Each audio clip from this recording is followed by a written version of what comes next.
Tonight for dinner, we're having a delicious sirloin steak. Let me show you how I do it. I'm gonna season these up pretty simple. Just gonna be some salt.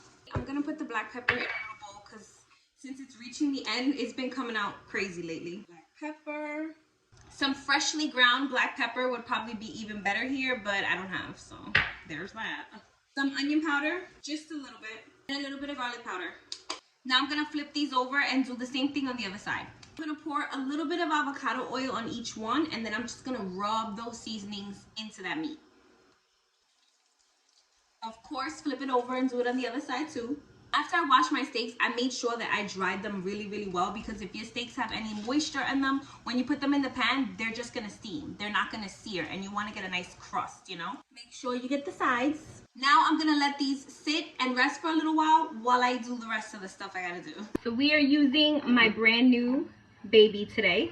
Once my steaks are in here, I'm probably not gonna do a whole lot of talking because you're probably not even gonna be able to hear me. Have my heat on nice and high, and she is smoky. Now we're gonna put a little avocado oil in. I hope my smoke alarm doesn't go off. With my luck, it's gonna go off. And in she goes. You hear that? It's not a sound you can get in a regular pan, you know? Unfortunately, I had to mute you guys here because my vent was too loud and I needed it on because the smoke was getting crazy in my house. I threw in some butter, some rosemary, and some garlic so I can baste my steaks. This cast iron was really heavy and it took a little bit of getting used to, I'm not gonna lie. But by my next steak, you know, I figured it out. First of all, really quickly, before we cut into that steak, I wanted to show you guys how I did this. So I forgot to get the little red handle before I use this. You know, the red handle that you put at the end of the cast iron skillet. So I doubled up. I had one of these from the Ninja that's like silicone, but it's really thin and it doesn't work too well. So then I just stuck it inside of here and I used them both, and that worked really well. Sometimes you just gotta be innovative. You know what I'm saying? You gotta think on the fly. You can cook your steak however done you like it. I need you guys to see something really quickly.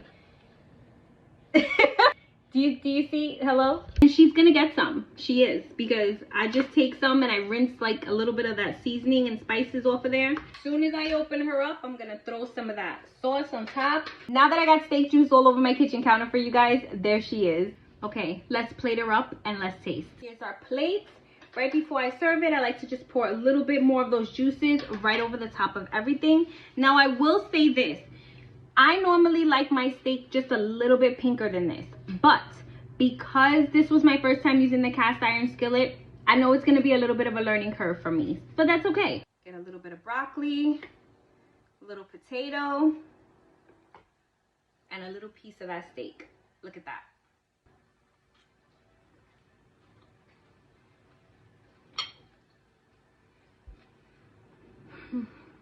Let me tell you something about me.